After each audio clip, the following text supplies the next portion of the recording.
महापुराण की कथा कहती है, महाराज पूर्णिमा का जो चंद्र है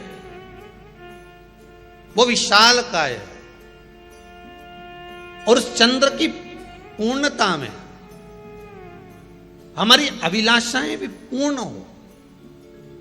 आप आस्था चैनल के माध्यम से जितने लोग कथा सुन रहे हैं, फेसबुक यूट्यूब पर जितने कथा सुन रहे हैं और कुबेरेश्वर धाम में जितने कथा सुन रहे हैं, आप में से कितने लोग हैं जो पूर्णिमा का व्रत करते हैं? जो माताएं करती हो जरा हाथ उठाइए।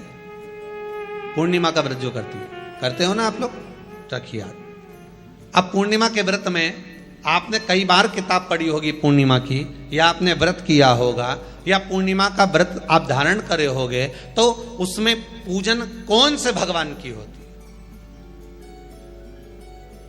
पूर्णिमा के व्रत में किस भगवान की पूजन होती है? तो कहा पूर्णिमा के व्रत में केले के खंभ लगाकर पूर्णिमा का जो अध्यापन होता है, पूर्णिमा की जो पूजन होती है, उस पूजन में शंकर और पार्वती की पूजन की जाती है,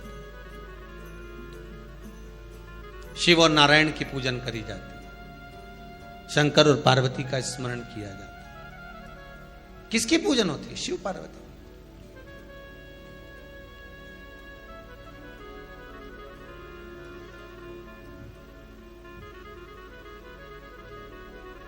क्यों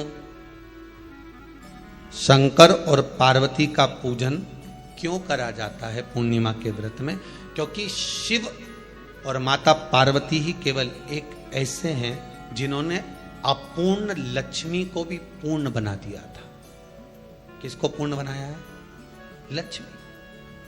शरद पूर्णिमा के दिन अगर आप शंकर भगवान को एक लोटा पानी अगर शिव को समर्पित कर रहे हो, श्वेत पुष्प को रखकर शंकर जी के ऊपर सफेद फूल को चढ़ाकर अगर एक लोटा जल भी, एक पात्र जल भी शंकर को समर्पित कर रहे हो, तो ये लक्ष्मी के लिए ही तो कर रहे हो। और कौन सी लक्ष्मी? पूर्ण लक्ष्मी।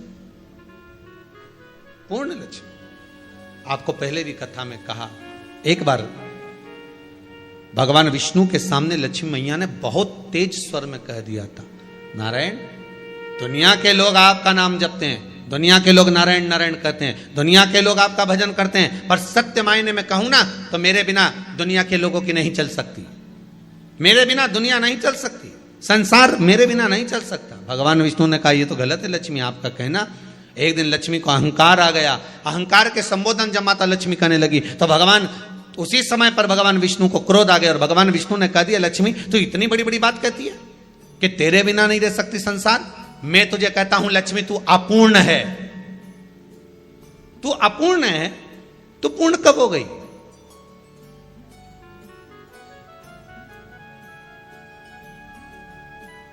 तेरी पूर्णता कहां हो गई? लक्ष्मी की आंख से आंसू बहने लगे। आज आपने मुझे अपूर्ण कहा है। आपको मालूम है आप मुझे अपूर्ण कह रहे हो? आपको यह ज्ञात हो रहा है आप मुझे अपूर्ण कह रहे हो? भगवान कहते हैं, हाँ लक्ष्मी, मैंने तुझे अपूर्ण कहा है। अपूर्णता का मतलब आप जानते हो ना? भगवान कहते हैं, लक्ष्मी मैं सब जानता हूं। लक्ष्मी रोती हुई माता सरस्वती के पास पहुंच गई। सरस्वती ने पूछा, क्या बात है लक्ष्मी, क्यों रो रही हो? लक्ष्मी जी ने कहा, क्या बताऊं सखी, मेरे पति ने आज मुझे अपूर्ण कह दिया है। तो क्यों रो रही है तू? अपूर्ण अगर कह दिया, पति ने ही तो कहा है ना, तो क्यों रोना? चल मेरे साथ में। और सरस्वती मैया माता लक्ष्मी को लेकर सीधे पहुंच गई माता पार्वती के यहां।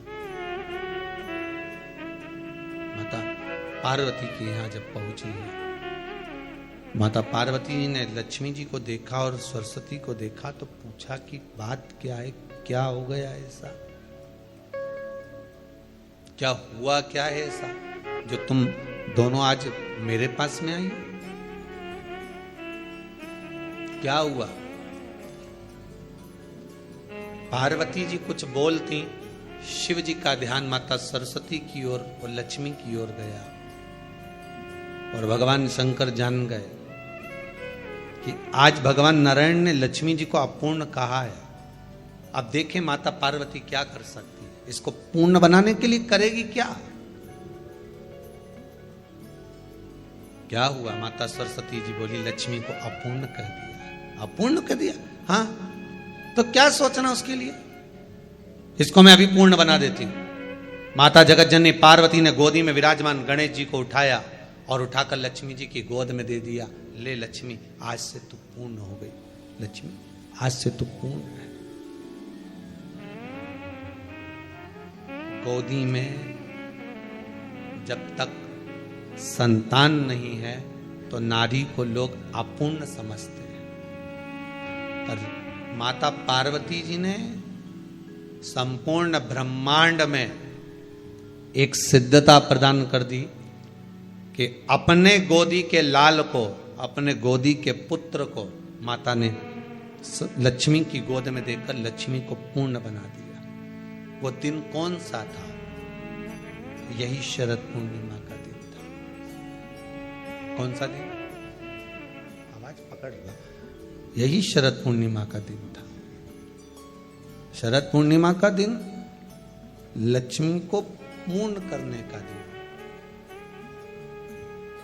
पूर्ण करने का। केवल अमृत ही नहीं बरसता, शरद पूर्णिमा के दिन लक्ष्मी भी बरसती है।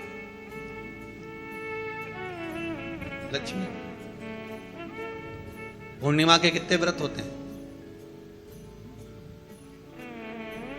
बोलते जाओ, जरा जल्दी जल्दी बोलो।